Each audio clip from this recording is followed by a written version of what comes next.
Dans cette vidéo, nous allons aborder les 7 activités et tâches en fait de test. Donc la première, c'est la planification des tests. Donc le plan de test, il est utilisé en fait par les responsables de l'assurance qualité. Donc souvent on parle de assurance qualité ou QA, donc pour Quality Assurance, pour présenter donc la stratégie générale de test pour un projet.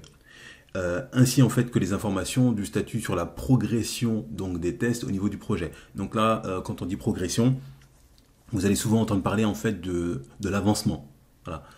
L'avancement en fait des tests, le pourcentage d'avancement sur les cas de tests, sur les pas de tests, on verra ça certainement plus tard.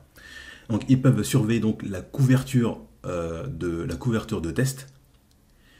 Donc au niveau de la couverture de tests, là on va parler des différents scénarios qu'on avait prévus en amont, donc pour rédiger donc nos cas de tests. Voilà, donc la couverture de test et le statut en fait en cours de processus de l'assurance qualité donc par rapport au plan de test. Donc le deuxième, c'est le suivi et contrôle de test. Donc là on est vraiment en plein dedans, hein, donc on peut parler de vraiment en fait de pilotage. Donc le pilotage en fait des tests, il implique la comparaison régulière de l'avancement réel, donc vraiment réel, par rapport au plan de test à l'aide en fait des métriques de pilotage définies en fait dans le plan de test. Donc clairement, on va parler de KPI. Voilà, on va parler clairement en fait de KPI et le contrôle donc de test en fait, il consiste tout simplement à prendre les mesures nécessaires pour satisfaire aux objectifs en fait du plan de test. Le troisième point donc c'est l'analyse des tests. Donc pendant l'analyse en fait de test, les bases de test sont clairement analysées pour identifier les caractéristiques testables et définir en fait les conditions de test qui sont associées. Donc en d'autres termes, on va dire que l'analyse des tests elle détermine quoi tester et en termes de critères de couverture mesurables. Le quatrième point, donc la conception donc des cas de test. Mais lors de la conception des cas de test, les conditions en fait de test elles sont déclinées en cas de test de haut niveau, en ensemble de cas de test de haut niveau et autres testware. Donc là, on va parler d'outils de test. L'analyse en fait de test, elle répond à la question quoi tester, qu'est-ce qu'on va tester, alors que la conception des tests, elle répond à la question comment tester. Voilà. Donc la conception des tests, elle comprend les activités principales suivantes, on va dire. Donc concevoir et prioriser les cas de test et ensemble des cas de test. Donc là, on priorise parce que parfois, on a un temps donné et on n'a pas le temps en fait de tout faire. Donc là, on va prioriser donc les cas de test, donc les plus importants. On va identifier en fait les données de test nécessaires pour les conditions de test et des cas de test. On va concevoir donc l'environnement de test, identifier les infrastructures et outils nécessaires. On va le voir certainement après, c'est-à-dire que pour tester, en général, là si on parle en fait de système d'information, on a plusieurs environnements. Donc on a l'environnement de production qui est là où les produits en fait sont livrés et où les utilisateurs donc utilisent donc l'outil. On a un environnement de test, parfois on en a plusieurs, donc on appelle souvent pré-prod ou UAT, et on a des environnements pour les développements. Voilà. Et donc avant de lancer la phase de test, donc bien sûr, il faut s'assurer que l'environnement est prêt. On a donc aussi établir donc la traçabilité donc entre les bases de test et les conditions de test, donc les cas de test et les procédures de test. Ensuite, on a donc l'implémentation des tests.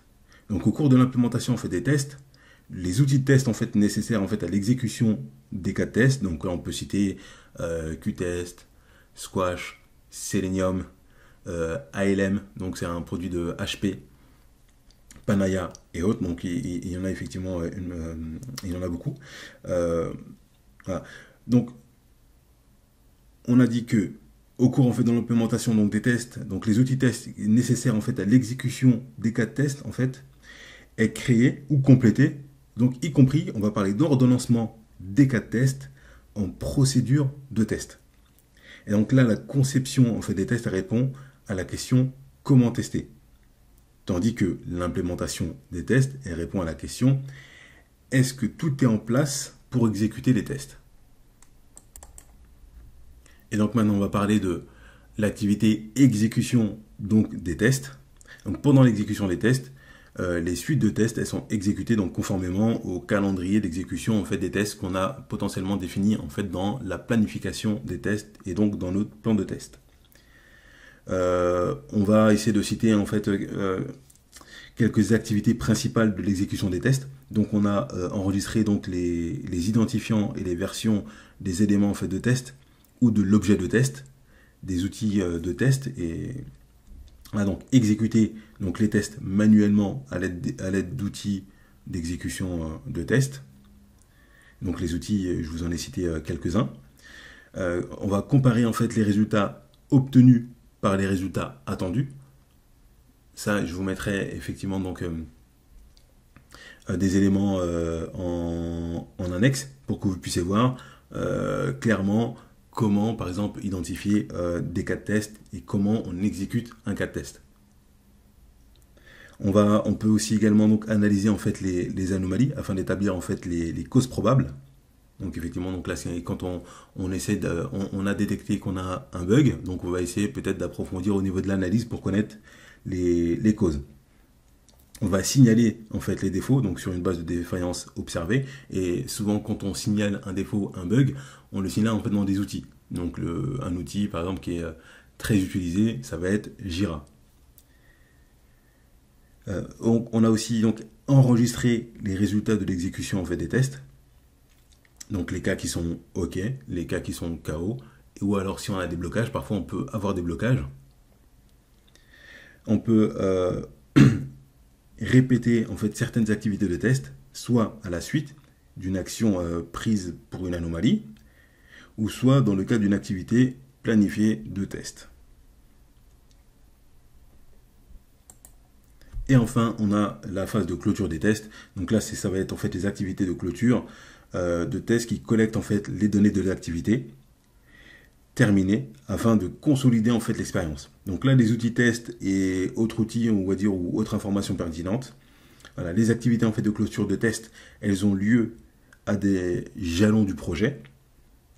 Par exemple, lorsqu'un système de logiciel il est livré et qu'un projet de test est terminé, mais parfois il peut être aussi annulé, et qu'une itération de projet agile est terminée également.